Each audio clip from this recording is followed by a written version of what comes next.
I was really little, as far back as I can remember, I was sexually abused. And the sexual abuse went into child pornography. But as a little child, it was so natural to me to be in a sexual mode all the time that reaching out when I saw someone aroused was just a normal thing for me to do. My sexuality was never suppressed. I was never told that's wrong. I was never, you know, it was encouraged. So I just grew up thinking that was the norm.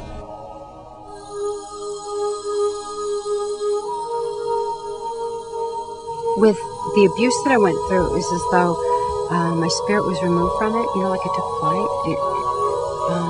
It was in a safe place, one that was actually in flow while my body was being directed by other people, and ended up, you know, being involved in things I no way I ever would have participated in.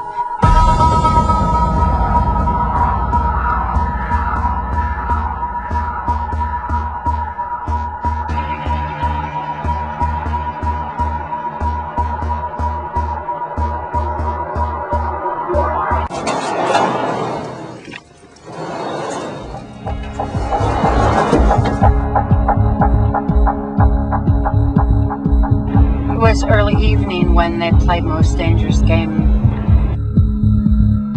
I was stripped of my clothing. I was allowed to wear tennis shoes and told that I could have a head start and begin running before I would be hunted down. My exposure to it resulted in my believing I had no place to run and no place to hide. It seemed there were no limits to what could happen in my existence at that time. Was the most extreme, one of the most extreme situations I think I ever survived.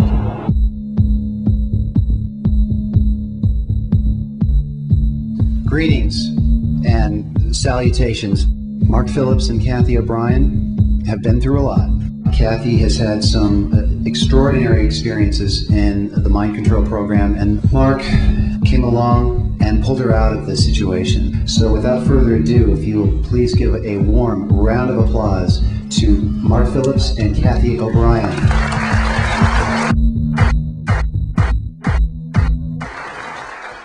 When I was a really young child growing up in Muskegon, Michigan, this would be the early 60s. I was born in 1957. My father had been sexually abusing me as far back as I can remember. And he often bragged of substituting his penis for my mother's nipple while I was an infant. So my sexuality was heightened from a very, very early age. And I also developed what is known as dissociative identity disorder. It was formerly termed multiple personality disorder, but has since been redefined because it's not multiple personalities, but the shattering of a personality and a compartmentalization of memory, of trauma, too horrible to comprehend. Childhood sexual abuse is certainly too horrible to comprehend. There was no place for that in my mind.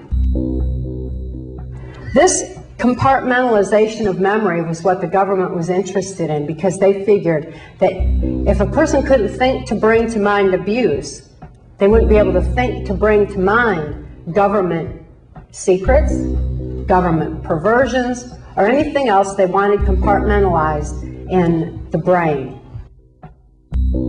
My experience as a mind control slave on a White House Pentagon level was extreme.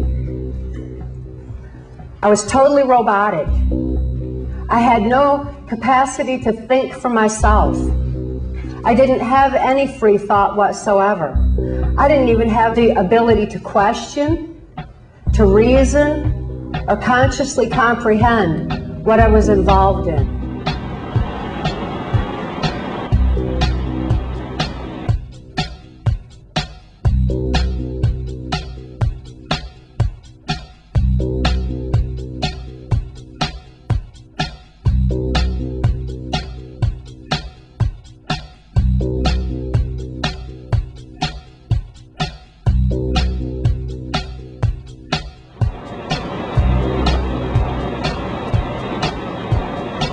Mark, how do you feel being in Arkansas right now? Nervous as a cat in a room full of rocking chairs.